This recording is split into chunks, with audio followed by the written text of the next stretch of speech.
before we start, do you prefer Emily or M? Oh, you can call me M. Okay, great. All right, thank you so much for doing this today. I'm really happy to see you again. I really do apologize. The first time we met, I have a vague recollection. Like, we've known each other whilst I was a casting assistant and while you were auditioning for things, and you're still auditioning for things. But let everyone know a little bit about yourself and what you do, basically. Oh, thanks. Thank you for having me. I'm loving this podcast. It's a thrill to be on. I'm an actor. I live in Melbourne, Australia, and I'm also an acting coach. Oh, nice. That's very brief and succinct, and I love it. I can tell you more of my life story. Tell me more. Tell me how it all started for you. What inspired you to become an actor, and what inspired you to become an actor coach? Yes. Well, acting first. I've realized a lot of performers, majority of performers, had in some way a tough childhood. Because I think something comes from that of most people sort of let imaginative play go as they get older. But what is it about performers and creative people that keep doing those things? So for me, it really came from, I was always a highly sensitive child. I was always very emotional. And I found going to my first drama class in high school, a place where those qualities, which I've always been told were a bad thing or you're too sensitive, actually became an asset.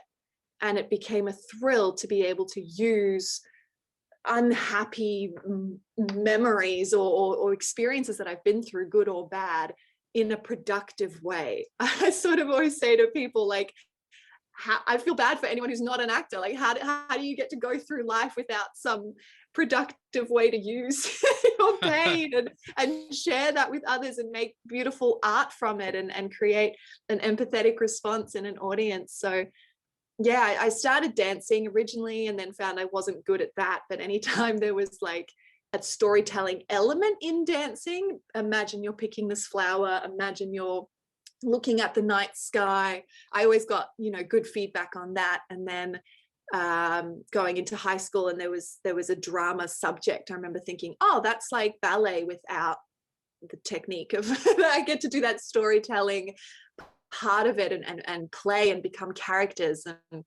And of course, when you start acting, you think it's to escape who you are, it's to be someone else. And then of course, as you progress professionally, you realize that you can only be yourself, and the best actors are always revealing a part of themselves in the work. So it sort of grew from there. There was never anything else I wanted to do. I've never pursued anything else. And so the coaching just became a really natural second part to it of, when self-taping first started, I had a setup at home because I couldn't really find a studio that worked the way I wanted to. My friends started coming over, filming their tapes with me, and the callback and booking rate was really high. And I never meant for it to become the business that it is today, but suddenly agents started sending me their actors, casting directors started recommending me, and it grew from there. And this June is actually 6 years of Joy Studio. Oh, wow. Yeah, running alongside my acting career. And congratulations. And I just love it. Thank you so much. I'd love to talk about the self-taping and the callbacks and the auditions and stuff that you have going on, but let's backtrack a little bit to the initial experiences of your just finishing school, or your first initial experiences of entering into the acting industry. What were they like? I went straight from high school into a drama school program. It was like a TAFE course up in Brisbane that anyone applied got in, which was hilarious, but super beneficial and gave me a wonderful foundation. Very little screen acting in that. I think we did 2 weeks in third year.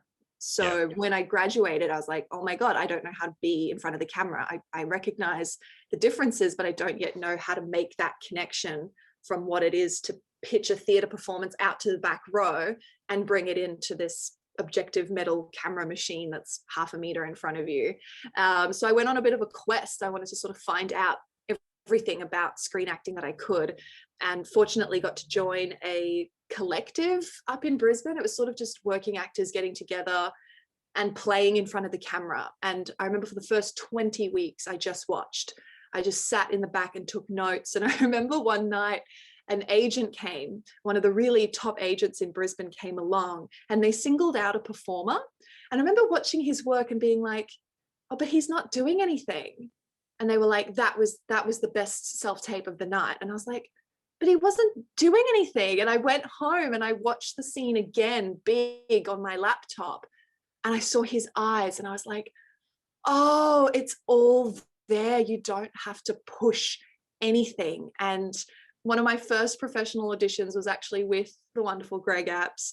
And I remember him saying after my first take, he goes, great, that was you showing me the character.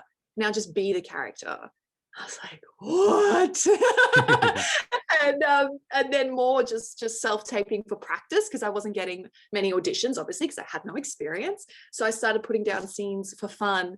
And then it was one of those practice scenes that got me my first feature film, because my agent sent it on to the director, very, very fortunately. And then, yeah, from there, I've been lucky to work across TV, film, and theatre. It's amazing. And it's such a great point about being the character, and also you don't have to do things as loudly. I always liken it to being loud or quiet. Yes. It's also very similar in that regard. But yeah, that's amazing. And so once you started getting those regular roles and it started to snowball, how did you get into coaching initially? And what were some of the things you learned when you started out doing that? It was fascinating. Yeah, as I said, it just happened to be the equipment first. I was like, hey guys, I have lights, I have a microphone, come over. I think I was even just filming on my phone to start. And I very quickly learned that the feedback I was getting from the actors was that they feel really comfortable taping with me. And I think that old school kind of heavy criticism, beat you down methodology doesn't work anymore. I think for actors to do their best work, you need to be relaxed. So I was sort of providing this like fun, safe space for people to just come and try things and play. But for the first couple of years, I didn't know what exactly was connecting. I'd sort of get news that someone had booked a role and I'd be like, oh, cool. And I'd go back and watch their tape like 5 more times just to like study what was it, what was happening eyeline wise, what was happening vocally, volume, what was happening with the inner imagery, what was happening with just these actors who were booking these great parts.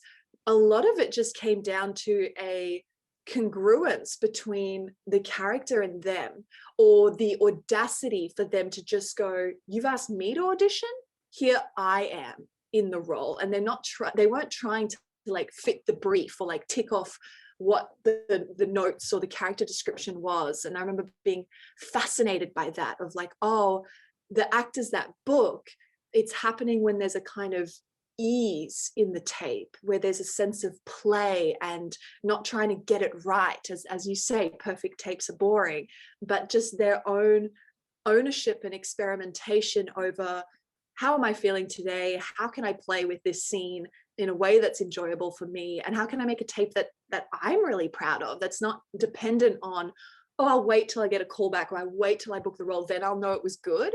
No, it was already good before you got great feedback. So how can you take ownership of that, the time that you have and the freedom that you have to put down a tape, the gift that is. And the other thing I noticed was it didn't become about booking the role. A lot of the time I would see casting director ask someone to tape, get really good feedback, didn't get the part, here's another project, try this. And that's what happened with Markella, who's in New Zealand for Lord of the Rings right now. About 6 months before, she was doing beautiful self-tapes that were at that same quality, just the character wasn't the right fit. And then bang, Lord of the Rings. So it's been so awesome to not only have my own experience with self-taping, but also be privy to the actors around me and seeing their journeys and their progress. It's just awesome. Wow. Yeah, all of that is incredibly pertinent. And also I 100% agree with you in terms of having fun and being comfortable. It always comes back to, like you say, being relaxed, having comfort on camera, which always comes with practice. Yes. It comes with regularly self-taping, regularly putting yourself in front of a camera, and not always in front of a camera. You can find it on stage as well. But having fun is something that I will always encourage people to do when they self-tape, because a lot of people, and it's natural, you feel the pressure when you feel like this is a really big role, this is something that could really elevate my career. You start to think about it too much, and you start to think, okay, I want to get it perfect, I want to do it exactly how they want it, and they don't know how they want it. Exactly. They find it when they see it. They know it when they see it, and that always comes from an authentic tape. It always comes from something that feels genuine, and I'm sure you've experienced that too. Absolutely. I always say if they knew what they wanted, it would be an offer. They wouldn't be auditioning. The very fact that you have this audition request means they're curious about what your version of it looks like. And that's our job, to offer our version. Right or wrong, you're presenting a clear option for the casting director to take to the producer. Absolutely.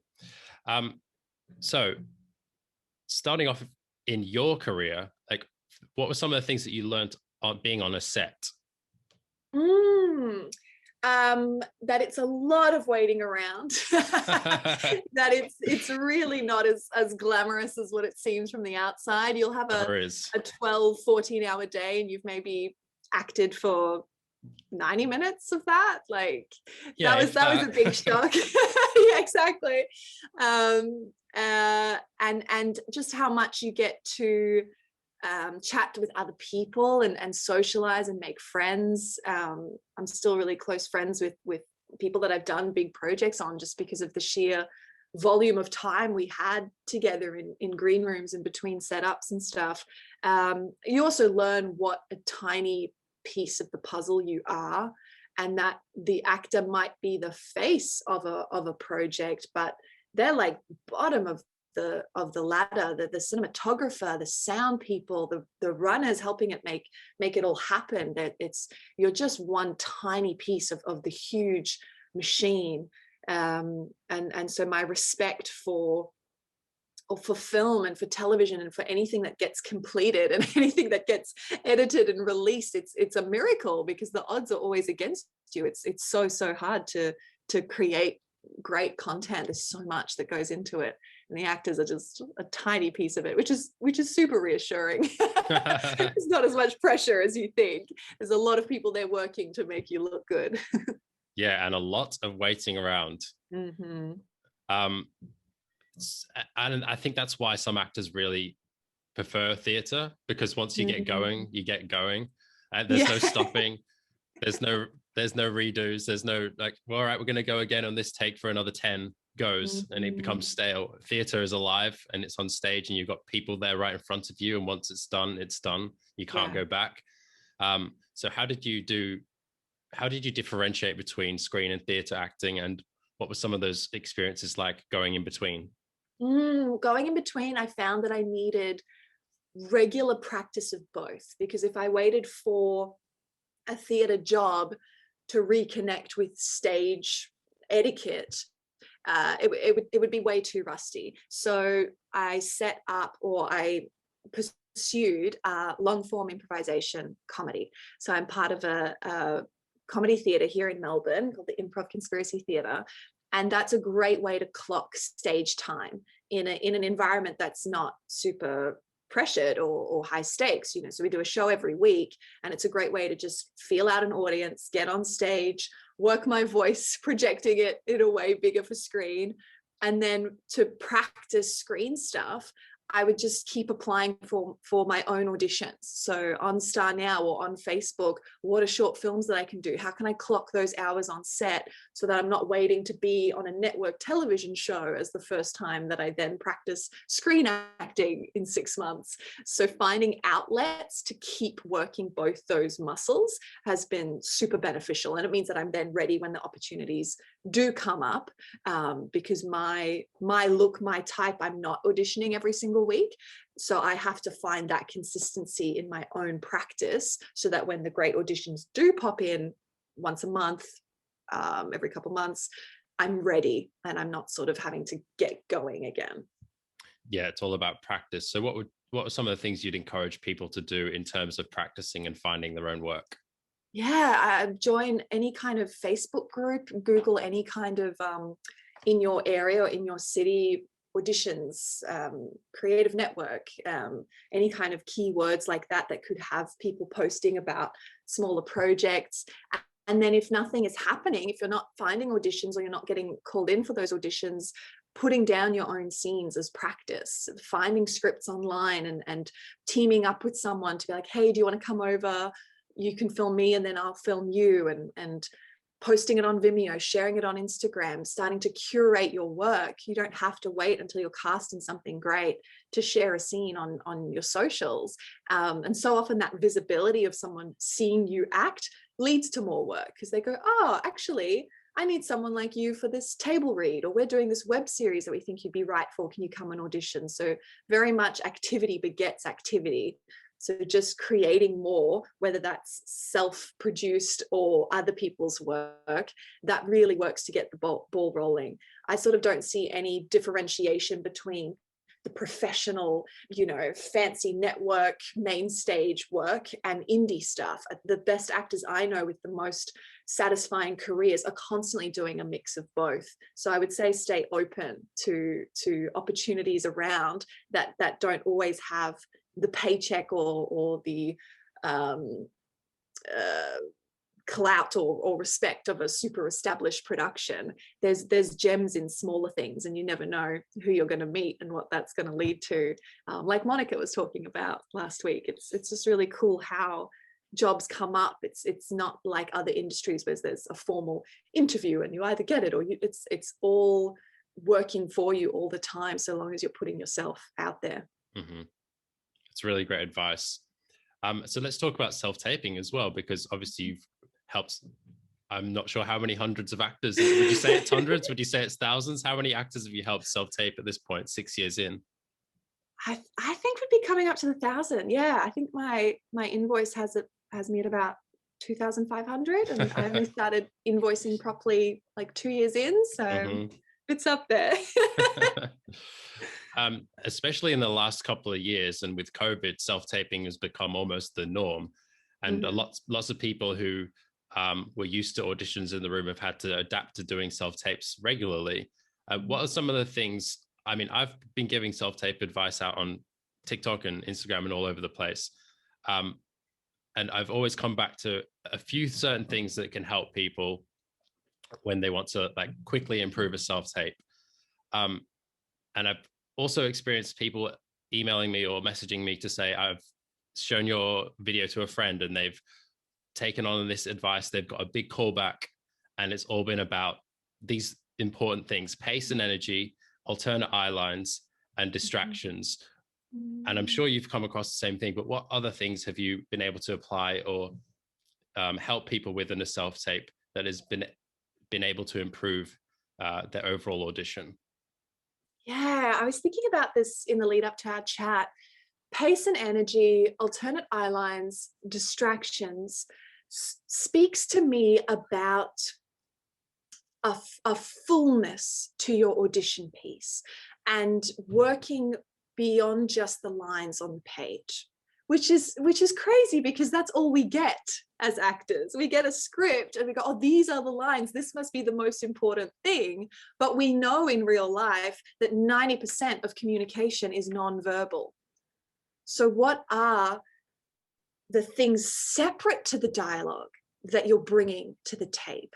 What is the relationship between you and your scene partner? What is the environment giving you? The amount of time someone just stands in front of a blue screen and stares down their reader and says the lines, it's flat and it doesn't connect because it's not true to life. And so you can always come back to, how do people behave in real life? And what are those behaviors that I can steal for my self-tape work? So things like, I always love an actor who sits how they want to sit, who go, I really want to sit cross-legged and chill out in this kind of physical posture. They're getting out of that sort of actors neutral theater training. Or they say, I really want to take a pause here, even though there's no pause. I think my character's got some stuff that they're thinking about before they can actually say this next line. Having a real sense of place, which is what the distractions are, right? Distractions are just a quick fire way to connect to your environment. If your scene's in a cafe, does the waiter walk by? If your scene's in school, does your crush cross the corridor? It's about making it as full and alive. And what I've also found works so well is because with screen in particular, there's no time for rehearsals. And so a lot of actors go, I'm good, just direct me. I can do anything, just tell me what to do. And great auditions actually go that step further in going, here's an offer. Here's something I haven't asked for permission to do. Trail off the end of this line, giggle here, pause here, improvise at the start. I'm just going to do it because that's such an easier way for a director to work with you. They can go, actually, don't shout that line. That's a very easy adjustment as opposed to like, okay, you're not really doing anything. What else can we do to bring this scene to life? So it's about bringing specificity and kind of starting in your audition to do it how you would want to play this character. Stage directions aside, character description aside, one of my fabulous actors, Tom Budge, he talks about, he auditions how he wants to do the role. So if he gets it, he knows he has full permission to keep doing his crazy stuff. And he knows that if he doesn't book that role, he goes, well, you wanted me to do it a different way, then I don't want to do it like that. So it's sort of, it's constantly offering up detail and fullness of how you want to play it, of what feels true for you in that situation. No tricks, nothing just for the sake of it. But if you have an organic impulse, you have every right to explore that in your self-tape, regardless of whether that's what they're looking for or not. It's really having the courage to play it how you want to play. And that's why we became actors in the first place, because we did have imagination. We do have points of view to explore. And I find when people get into the thinking, which is so easy to, of getting it right or making a great tape for their agent or wanting to impress someone, but that incentive strips you of your creativity. You're paralyzed. So finding the ways to be free in your work. And you, Adam, have given such beautiful technical ways into that and into unlocking the fullness of a scene so that it's not just about the words. And that is through pace, talking like a human being, energy, and really being clued into what this relationship is about or why they've chosen this audition scene. Having eye lines on both sides of the camera, not only so the camera can see you. I think cinematographers say the more of the eyes that we see, the more an audience empathizes with you, but also so that you're just alive in the environment that you're in. And all that makes for a really compelling watch. Yeah, I think it's all about creative choices. Like you say, as an actor, you're there to be creative and you're not there to be directed by someone, because ultimately the director is going to be guided by your choices too, like you say. And I think it's really important to have these conversations, because when I'm talking about some of these things, it can appear very surface level. People go, oh, it's just pace and energy and distractions. But now that we're able to have a conversation in a longer form, it's not just a 60-second TikTok. People understand, okay, there's something deeper underneath that is what you're saying. It's bringing something to life. It's creating a character that feels real, or someone that I would actually observe in real life. For example, in a cafe, in a school, in an office. That's how people actually behave. And that's what acting is. It's about creating something that feels real and that people can connect with. And they go, oh, I've seen someone act like this before. Or in a broader sense, this is interesting. This is entertaining to me because something that you're doing resonates with me. And when you do an audition, I'm sure you've come across this, and I'm sure it's a trap that people fall into all the time, but it's about breaking out from the words on the page, because people think, okay, I'm going to be guided by this page and I'm going to not make choices based off it. Like if it says something, if it tells me to do something, I'm going to make sure that I do it. Yeah. And something sorry, go on. No, I was just going to say it's about you could think about it as branches on a tree. The page is like the branch, but you've got to bring the leaves. I love that. Yes, absolutely. And something I've been playing with recently is like, if it was satisfied, if the story was being told fully on the page, it would be a novel. There's a reason that they need actors to come in and bring it to life. There's something that just typed out on a screen doesn't fully show what is going on for these characters. And then something else that I like to play with is, if it's in the dialogue, you don't need to do it. So if you're already saying the line, I hate you, you don't need to do that with anger, because the line is already angry in nature. And so how can you find contrast? And because very rarely in real life does our tone and intonation match exactly with the words that we say. Sometimes, sure, but more often there's a more interesting choice to be had with, yes, exploring the trees, or I like to use the iceberg analogy of what is leading you to say these particular words. The words aren't the start, the words are the end point. So what is your base or your depth that happens to lead to these words? Something I heard recently, which I love, is words are hieroglyphics for thoughts. So it's all about the thoughts that you prepare. What is your character thinking? When are they getting what they want? When are they getting further from what they want? And how are they, what is their inner life doing as they're guiding through this conversation, happening to say the words that a writer has given you, but you are doing everything else, bringing the scene to life. Mm-hmm. You're right. It is all about your inner thoughts and your inner monologue. And as a screenwriter, I always urge on the side of writing less. Yes. So literally just writing the lines of dialogue and leaving everything else open to interpretation, because you have no idea what an actor's going to bring to it. And the fact that they're going to bring something to it is amazing, because it brings it to life. Yes. And if you write something like a novel, like you say, it really does restrict people, and people are very easily guided by the words. So if you write less, the chances are you'll get more in an audition tape. Absolutely. And another thing I love is constantly challenging what you assume to be true. So I often hear people say, like, oh, well, the character must be sad. It's like, well, who says? Oh, the character must, you know, pick up the coffee cup at this moment. I'm like, well, who says? And another thing with that is a kind of tricking yourself into what you don't yet know. It's very easy to start to play the end of a scene, or to wash a scene with a certain emotion or color, but can you actually find it moment by moment by moment? That's some of the most beautiful, captivating work I see, is where you really believe that the actor doesn't know where the conversation is going to go. They're really listening and being affected as if it's happening for the first time, which again is total magician and an impossible task in a way, because we have read the script, we do know what's going to happen, we filmed that scene that's coming after it the day before. Like it's such an impossible ask, but can you play as if you don't know how this conversation is going to unfold, and that you're affected by everything your scene partner is giving you or not giving you? So what kind of tips would you give to people in terms of being present? Because I think it is really important for an actor to be present. So what kind of things have you given? What kind of advice have you given people in the past? I heard once that you should meet your reader and know exactly like what they're wearing. Like when you leave the room, if you've got in for an in the room audition, you should be able to tell me every item of clothing that your reader was wearing. It's so much about just tuning in to who you're with. Being present is about being available for your scene partner. And unfortunately, a lot of actors go, oh, they're just the reader. No, they're your scene partner. The audition has been set up in a way for you to bounce off that person. So there's no such thing as a bad reader.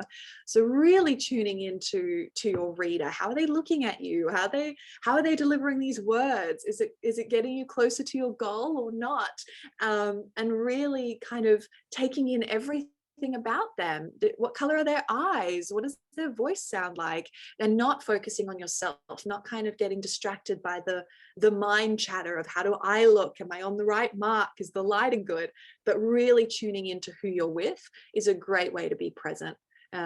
Really paying attention to your surroundings and kind of getting out of your own head and being there to play and collaborate and staying open to the stimulus that's coming to you. So for example, if your reader says the wrong line, or they've turned the page and they're at a different point, don't act like that didn't happen. Use everything that's coming by. If someone slams the door loudly outside, you can acknowledge that. Stay open to the stimulus around. It's a great way to not only be present, but it also shows the casting person that you are present, that you're not doing anything pre-planned that you've worked out in your bedroom the night before. You're there, you're open, and you're receptive to what's happening around you. And what about people who end up with bad readers, or people who are just, sometimes you'll go into a room and there'll be someone just staring at a piece of paper and not even looking at you. What would you suggest in that case? Well, just like that, I think if someone's not looking at you, that's a whole lot of stimulus that you can play with. How can you get them to look up from the page? How can you play with that given circumstance? I really believe there's no such thing as a bad reader. Even if they're doing quote unquote bad acting, that's still affecting you. That's still there to play off and be receptive to. So if you can flip your mindset of that, of they're a genius and they're giving me the performance of a lifetime, how can I play with that now? You'll be in a much better spot than trying to preempt what their performance should be and trying to react to an imaginary, well, this is how I wanted them to say the lines, I'm going to pretend they've said it like this. No, work with what's in front of you. And it'll always be a better result than anything manufactured beforehand. Yeah, and a lot of people actually do self-tapes on their own as well. So in that case, in that instance, even if they're reacting to the lines that they've recorded themselves, what sort of tips can they apply when they're recording a scene by themselves? Yes, sometimes we have to do that. Sometimes there's no one available to help. I think certainly try to get someone to help you, even if they're just on Zoom, or even if it's just someone else recording the lines. Acting will never be that insular. You'll always have someone else around. So I think it's okay on the odd occasion, but don't make that your practice of just acting off a post-it note on the wall. If you have to, if that's the setup that you have that day, totally fine. The work then needs to be in your inner monologue being so rich that as you are receiving new information, even if it's pre-recorded or even if it's just silent and you're imagining what they're saying, you know how you feel about what that other person, imaginary or not, is doing. So as long as you're really in tune to your character's wants and needs, you should be able to still have a rich inner life happening even without someone to bounce off. Yeah, that's really great advice. Yeah, that's amazing. That's great advice. So what are the things you've got going on moving forwards? Like what sort of things are you working on right now? Moving forward, I am creating a show with one of my friends. It's in very early stages, and we think we just want to release it on Instagram. Like we think we just want to find ways to share out content. I think a lot of people go, oh, I need funding, or I need a successful platform, or I need a fancy producer. It's like, no, you can actually just create stuff for the sake of it. And I find people will forgive quality if it's authentic, if it's connected, if it's sharing a message of some sort. So I'm really excited to just make stuff this year. I want it to kind of be the year of making things. I've got my weekly improv shows, which I love. I've got my fabulous agent sourcing auditions for me. So yeah, I really like the unpredictable nature of this business, in that I can't plan ahead. I don't know what auditions I'm going to have in August or what sets I'm going to be on in November. And where that used to freak me out, it's now something that I embrace and go, well, this is so great to even be pursuing the creative life and to have it all up in the air all the time, and to have anything change at a moment's notice. That's exhilarating. So I'm going to choose to embrace it. That's great. That's so exciting. It's something I've been hammering into people too. Make your own content. Don't wait to be chosen. Create your own opportunities. And the fact that we have these channels to distribute things, didn't exist even 5 years ago. Yeah, we're so lucky. I need to get to create your own work. Yeah, you do. I mean, some of the things you're talking about are really, really insightful. I think I don't know, you can tell that you've thought about this a lot. Like you can tell you're passionate about the craft. And also you've spent time doing it too, because some of these things you don't find out if you just audition by yourself. The fact that you get to watch other people do work is really important, and something that I was lucky enough to experience in my work in casting, because it is, like you say, things that you only learn from watching hundreds and thousands of people do it over and over. So creating your own opportunities, again, is something that's really important. And moving forwards, like you say, so unpredictable. This industry is so unpredictable, but the fact that you don't have to wait around these days, especially, is great. something that I'd really advise younger actors to do is don't wait around, because if you're busy, the work will find you. Absolutely. I'm sure you've experienced that yourself. For sure. You're in flow, you're in momentum. A big audition that pops in doesn't freak you out because it's one of 3 scenes you're doing that week.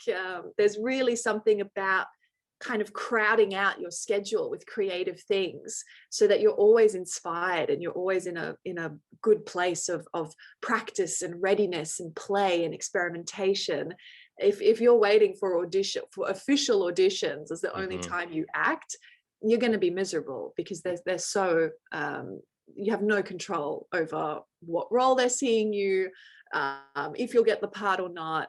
So if you love acting, you don't need to wait to be able to do it. And that's why the self-tape challenge is so beautiful, because here you're giving people a script to work on, a deadline. I remember Christian said that. He's like, oh, I didn't have any auditions that week, and I saw that, so I put it down. That's what it's about. It's how can you just constantly be acting, playing, performing different characters, sharing your work, because more and more opportunities will find you when you're in that flow. When people see you as a person who is an actor, I want to be able to know, looking at your Instagram, that you're an actor. That shouldn't be some secret. It shouldn't be something that I have to go through 3 pages of Google to finally find work or examples of what you do. Share your work, put your self-tape on IGTV, have a link to your Vimeo page in your bio, because it's amazing the amount of times I've publicly shared something and within days get a message like, hi, can you come audition for this? Or can you come and do this table read?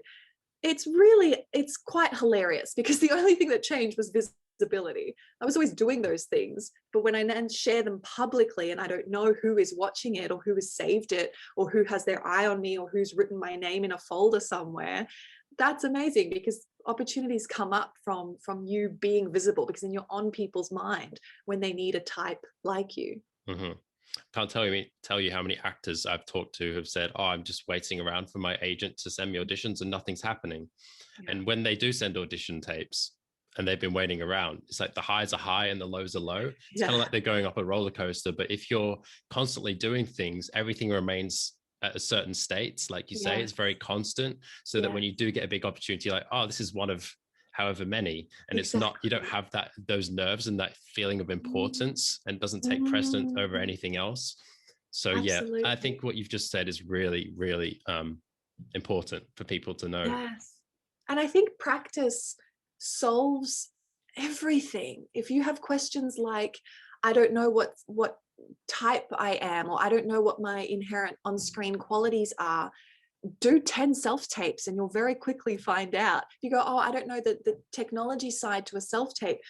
Do 10 self-tapes, because by the end of 10 you will know exactly how to compress your file, or what export settings are the best, or what lighting is the best in your apartment. Practice will solve any issue that you have. If you're not feeling motivated, the habit of practice will get you that spark back. If you're not feeling connected to a community, reaching out 10 times over as you find people to help you with your scenes will get you connected to people. Practice just solves everything. I'm sure you'll look back on your tapes from however many years, 10 years ago, when you first started self-taping, go, goodness, I had no idea what I was doing. Oh, 6 months ago. 6 months ago. Yeah, true. I look back on some of my early videos and go, okay, I'm never watching that again. But that's part of it. And there's no way to work through that except by doing it. You can't go to the best TikTok video you've ever produced without having done those ones beforehand, where you're still working out the picture graphics and the microphone. It all comes through the consistency and the repetition of constantly practicing. Yeah. I'm so happy to speak to you about this. It's been really amazing. This has been a really great chat, and I'm sure many people have found it really useful. So thank you so much for doing this. Thank you, Adam. Enjoy the rest of your week. Oh, I'll speak to you soon. And I really enjoyed your self-tape challenge audition. It was great. Oh, good. Oh, thank you. I'm excited to watch the callbacks. That'll be out. It'll probably be out before this will be out. So great. People will have seen your audition before they see this podcast. So no pressure. Congratulations. It was great. Thanks. Oh, thank you so much. It was really fun to work on with the tips and the guidance that you've had, and then a perfect script to try that out with. was really fun. So thank you for making that available to us, and thank you for your constant generosity. It's just amazing to know you and to be a part of what you're sharing with people. It's very special. No worries. Thank you so much.